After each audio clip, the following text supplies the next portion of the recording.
Everyone, स्वागत है आपका इस YouTube channel learn tea life में।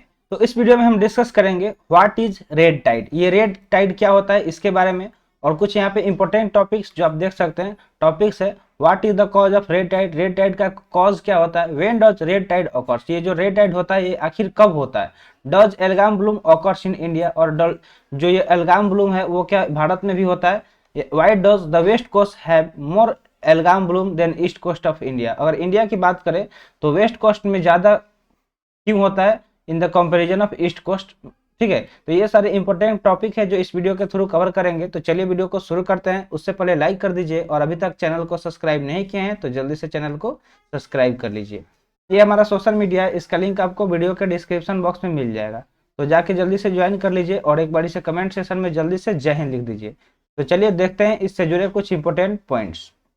देखिए, रेड टाइड है recently occurred on the coast of Florida.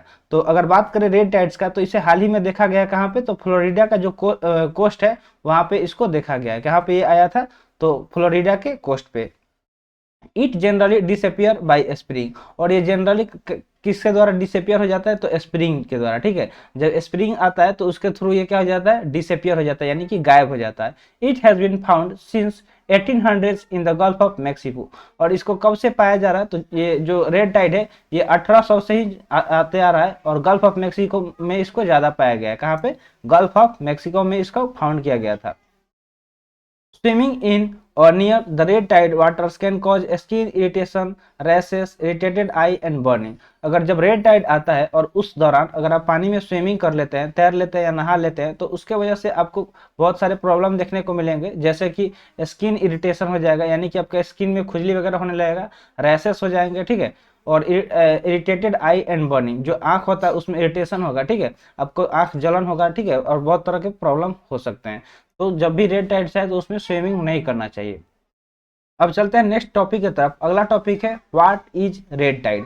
आखिर ये रेड टाइड होता क्या है, आइए जानते हैं। तो देखिए, red tide is an algal bloom. जो रेड टाइड होता है वो क्या होता है, अलगाम ब्लूम होता है। ठीक है, अलगाम ब्लूम होता है, ये एक अलगाम ब्लूम होता है।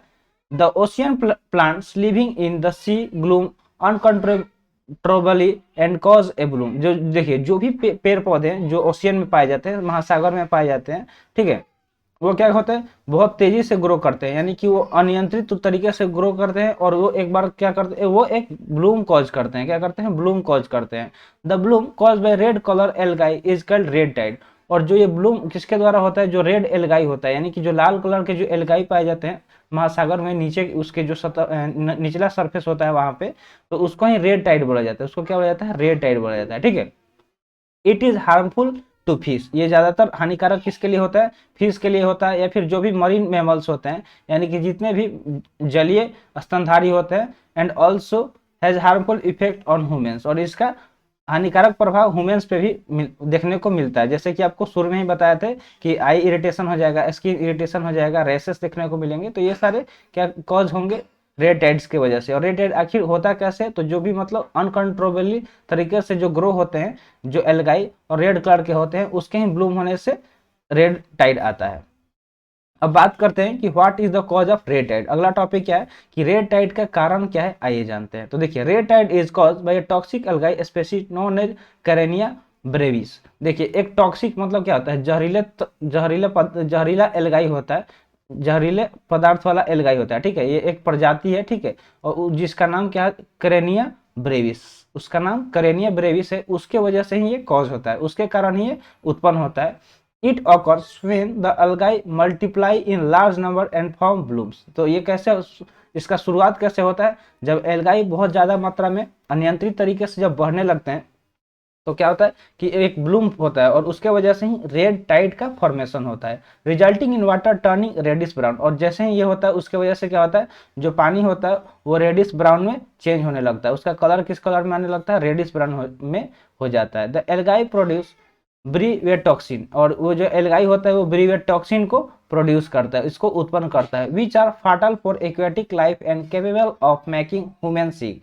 और जो क्या होता है, काफी ज्यादा हानिकारक होता है, किसके लिए, तो जो भी एक्वेटिक लाइफ होता है, यानी कि जलीय जीव है, जो भी जलीय जीव जंतु है, उनके लिए काफी ज्यादा फैटल इफेक्ट यानी फटल देखने को होता है। फटल मतलब क्या होता है, जो मतलब उनको हानिकारक, उनसे उनका मौत भी हो सकता है। And capable of making human sick, और ये इस कैपेबल होता है कि इंसान को भी बीमार कर सकता है।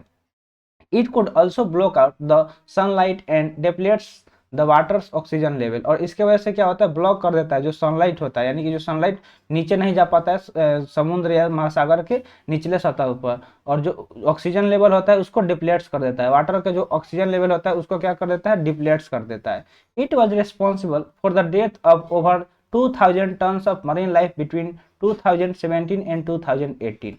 2017-18 की बात करें तो 2017 से 18 के बीच में 2000 टन मरीन लाइफ को का मौत का जिम्मेदार ये रेड टाइड ही है। ठीक है, यही रिस्पॉन्सिबल है। कौन जिम्मेदार है, तो रेड टाइड कितने ton, 2000 ton of marine life, यानी कि 2000 टन मरीन लाइफ का मौत हो गया just because of red tide. तो ये सारे इंपॉर्टेंट पॉइंट्स है, जो भी आपको लगे कि इंपॉर्टेंट है उसे नोट करते चलिएगा, अदरवाइज हम यहाँ पे मार्क करते चल रहे हैं तो आप देखते चलिएगा। अगला टॉपिक है when does red tide occur, आखिर ये रेड टाइड कब होता है आइए जानते हैं। तो देखिए, it occurs during summer and spring when the sunshine is up, यानी कि ये ज्यादातर गर्मी और जो वसंत ऋतु होता है उसके दौरान देखने को मिलता है। ठीक है, उसके दौरान देखने को मिलता है व्हेन द सनशाइन इज अप्ट, और जब सनशाइन अप्ट होता है उसी time. During this time the water is warm and slow moving, देखिए इस दौरान क्या होता है, वाटर जो पानी होता है वो काफी ज्यादा गर्म होता है और स्लो स्लो वो मूव करता है।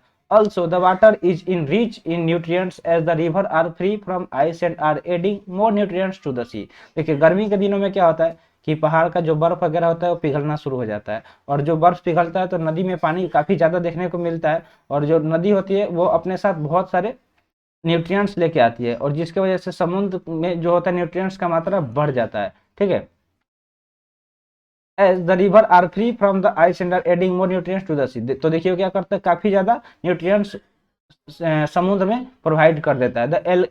The algal bloom is always more in the areas where there is a mixture of brackish and marine water, तो देखिए ज्यादातर एल्गल ब्लूम कहाँ पे देखने को मिलता है, वैसे एरिया में जहाँ पे mixture of brackish and marine water ज्यादा होते हैं। ठीक है, वहाँ पे ये देखने को मिलता है। तो देखिए क्या होता है कि जब न्यूट्रिएंट्स ज्यादा समुद्र में मिलेंगे तो जाहिर सी बात है कि एल्गाई में काफी ज्यादा डेवलपमेंट देखने को मिलेगा, वो जल्दी से ग्रो करेंगे और वो इतना ज्यादा ग्रो करने लगेंगे जिसकी वजह से एक ब्लूम होता है, एल्गाई ब्लूम, और वही रेड, उसी को ही रेड टाइड बोला जाता है। तो आइए जानते हैं नेक्स्ट टॉपिक के बारे में। नेक्स्ट टॉपिक है does algae Bloom occurs in India, क्या ये जो एल्गाई ब्लूम है वो भारत में भी होता है। और अगला है why does the west coast have more algae bloom than east coast of India, देखिए दो कोस्ट है, एक तो वेस्ट कोस्ट और एक ईस्ट कोस्ट, तो ज्यादातर वेस्ट कोस्ट में एल्गाई ब्लूम देखने को मिलता है in the comparison of east coast. तो ऐसा क्यों होता है आइए जानते हैं। तो देखिए yes, the west coast of India is more prone to algae bloom, तो ज्यादातर वेस्ट कोस्ट में देखने को मिलता है एल्गाई ब्लूम।